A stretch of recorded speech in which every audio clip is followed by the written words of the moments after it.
Bienvenue sur le MAC de LCE, un MAC tout en images pour découvrir le pèlerinage annuel, l'association Lourdes Cancer Espérance et l'actualité de Lourdes. Durant le pèlerinage, la parole était donnée aux aidants à l'occasion d'une table ronde. La délégation du Morbihan est parfaitement intégrée dans les mouvements d'église de son diocèse. 2 mois après son installation, le père Olivier Ribado-Dumas, recteur du sanctuaire Notre-Dame de Lourdes, recevait la presse pour confier ses impressions. Les Ancolis ont réuni 6000 choristes venus de toute la France à Lourdes au service de la liturgie. Digne de l'attente et tout ça, mais est-ce qu'on va lui dire « Comment vas-tu » On va le dire au malade, on ne va pas le dire à l'aidant. Et ça, lorsqu'une famille est confrontée au cancer, l'attention se tourne vers la personne malade. Mais cette personne malade vit entourée de sa famille.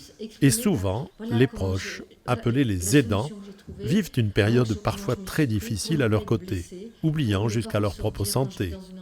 Durant le pèlerinage, une rencontre des aidants était proposée. Très belle initiative. L'objectif a été d'expliquer aux personnes qui venaient, aussi bien délégués qu'animateurs ou des aidants ou des personnes qui avaient des questions, leur expliquer le sens de ce carrefour des aidants que nous mettions en place pour la première fois dans le pèlerinage de Lourdes Cancer Espérance. Je m'y suis pris pour ne pas être blessée, pour ne pas ressortir quand je vais dans une réunion effondrée où on ne me regarde pas. Quand il y a une personne qui est malade, il n'y a pas qu'une personne malade, il y a tout un entourage aussi qui accompagne la personne malade. Donc souvent on met le focus sur la personne malade et la maladie. Et là, pour nous, ce qui était intéressant et important, c'était de mettre le focus un petit peu sur les aidants. Je voudrais vous dire merci pour votre ténacité. Il y aura d'autres questions. Quand on est aidant, on est pris dans le quotidien, dans toutes les questions qui se posent, dans tout le travail qu'il faut faire. Je ne savais pas faire un lavement, je sais faire un lavement, je sais faire la cuisine maintenant. Enfin, on est pris dans beaucoup de contraintes. Et je pense qu'on le fait, surtout quand on le fait par amour pour un conjoint, etc. Mais il faut penser à l'après. Parce qu'après, ça veut dire que c'est une tranche de vie, quand on est aidant, une tranche de vie très, très importante pour la personne qui est malade, qui est fondamentale. Mais il faut se préparer à l'après, parce que du jour au lendemain, on se retrouve tout seul. Et c'est pas pareil dans la maison. Et moi, je dois dire qu'on avait abordé très souvent cette situation-là avec Simone. On a beaucoup parlé, ce qui fait que c'est passé tout seul. Donc, c'est plus maintenant que je ressens. Plus d'1 an et demi après, de temps en temps, je trouve que la maison est un peu vide.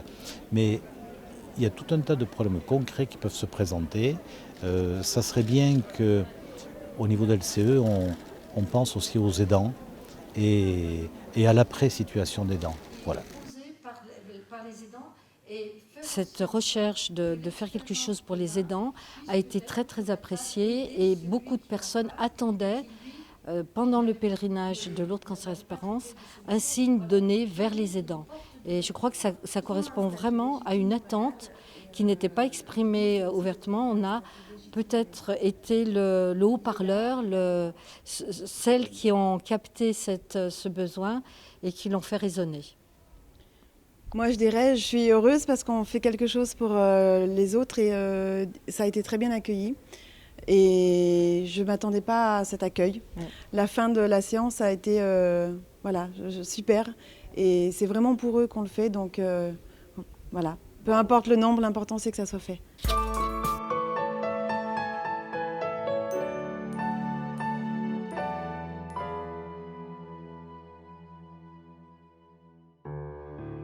Dans le Morbihan, la délégation LCE est bien ancrée dans la vie du diocèse.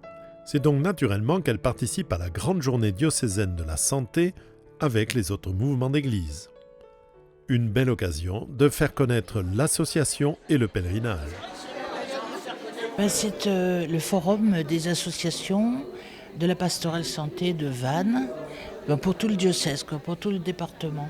Et en même temps étaient représentées toutes les associations, aussi bien qui s'occupent des handicapés, les clowns à l'hôpital. Enfin, c'était extrêmement varié. On était environ 250 personnes. Et donc, Lourdes Cancer Espérance aussi représentée. Et il y avait vraiment une bonne visibilité aussi de ce beau mouvement. Lourdes Cancer Espérance. Oh, Espérance! Oui, il faut toujours toujours espérer. Hein. J'ai vu ça aussi là-bas. Ils ont Espérance aussi là-bas. Ah aussi. Il y a Amitié, Espérance, Lourdes Cancer, Espérance, Relais Lumière, Espérance. Et tout le monde a l'espérance. Vous avez l'espérance alors? Oui. Ouais, ils ont l'espérance. Quand il y a eu la nomination d'un délégué à la pastorale de la santé, je me suis présenté à l'évêque en disant « ça pourrait m'intéresser si vous m'accueillez ». Mais c'est d'être avec eux, de les rejoindre et de rejoindre toutes les personnes dans des situations de malades, d'handicap ou de difficultés. Et moi-même, ayant vécu le cancer, j'ai été bien en harmonie et en communion aussi avec le Lourdes Cancer Espérance. Alors en Sainte-Anne, il y a la messe de l'Immaculée. Déjà, ils ont fait beaucoup d'efforts vis-à-vis de nous. On est passé plusieurs fois à RCF, on est passé dans la revue Chrétien Morbihan, mais on sent qu'il y a un intérêt de plus en plus grand pour cette belle association, quoi, Prêche d'Espérance.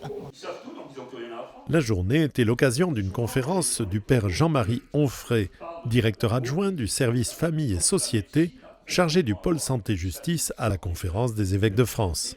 Parce que la santé participe à l'histoire du salut. Le devenir de mon corps est quelque chose de fondamentalement spirituel. Et s'occuper du spirituel, c'est pas s'occuper d'un truc qui serait à 1,50 m au-dessus des gens, c'est s'occuper des gens. C'est vrai que la priorité de mon travail, c'est l'accompagnement de ce qui est service dans les églises, c'est-à-dire des gens nommés par les évêques pour être présents aux malades, aux personnes handicapées et aux personnes très âgées. Mais nous ne pouvons vivre cela qu'en nous appuyant sur les mouvements, les associations, dans leur diversité. Et dans cette diversité, parmi tous ces mouvements, Lourdes Cancer Espérance a une place particulière, puisque c'est sans doute le seul mouvement qui accompagne soit des personnes cancéreuses, soit des personnes ayant eu dans leur famille quelqu'un touché par le cancer. Et donc c'est essentiel que si on veut être proche de ces personnes traversées par la maladie, qu'on s'appuie sur des mouvements qui vont les suivre toute l'année, parce qu'il y a le pèlerinage de Lourdes Cancer Espérance, mais il y a aussi tout l'accompagnement pendant l'année. Et donc la pastorale de la santé ne peut que s'appuyer sur ce que les mouvements permettent comme lien de solidarité entre personnes vivant quelque chose de très proche. Comment tu vas bien? Ça va et toi? 2 mois après son installation, le recteur du sanctuaire, le père Olivier Ribado-Dumas, s'engage dans une pastorale au service des pauvres et des malades. Le Père, le Fils et le Saint-Esprit. Le charisme de Lourdes, c'est profondément d'être celui de l'accueil de tous, et tout spécialement l'accueil des malades, des pèlerins et des malades. Et je pense donc que Lourdes a un rôle tout à fait particulier dans l'accueil de ceux qui sont dans une grande fragilité. Et tout est fait ici, et tout doit être fait ici, pour que ces malades aient la première place, et puissent vivre l'espace du temps de leur pèlerinage, un moment de paix. Lourdes, pour moi, est le lieu de la guérison des corps et des cœurs. Et les corps, lorsqu'ils ne peuvent pas être guéris, les cœurs peuvent être apaisés. Et comment est-ce que tout ce que nous mettons en œuvre est fait pour apaiser les cœurs, pour apporter un peu de soulagement. Par ailleurs, dans Lourdes Cancer et Espérance, il y a des malades et il y a des personnes qui les accompagnent. Et c'est bien ce binôme entre l'accompagnant et celui qui est accompagné qui fait qu'une relation se crée. Parce que Lourdes, c'est le lieu de la rencontre. Comme c'est le lieu de la rencontre entre Marie et Bernadette, c'est le lieu de la rencontre entre des gens différents, entre des malades et des bien portants, entre des jeunes et des vieux, entre des gens de toutes les nationalités. C'est là la richesse de ce qui se vit au sanctuaire.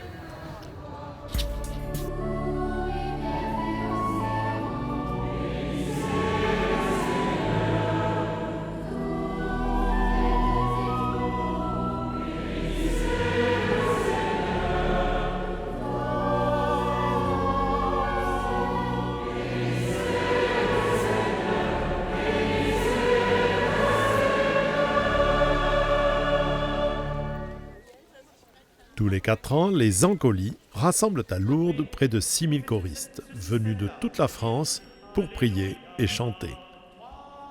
Ces 9 et 10 novembre 2019 ont donc été l'occasion d'un exceptionnel rassemblement, durant lequel chacun a pu se mettre au service de la liturgie.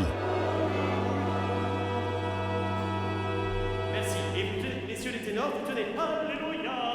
Ça permet aux gens de se retrouver, de voir qu'on fait partie d'une église qui est plus grande que nos simples communautés et qui a cet aspect de communion ecclésiale qui est très fort dans les Ancolies et qui aussi redynamise dans nos lieux où parfois on se désole un petit peu de nos situations, peut-être d'un manque de renouvellement de nos chorales, du vieillissement, etc. Et venir ici, c'est aussi se ressourcer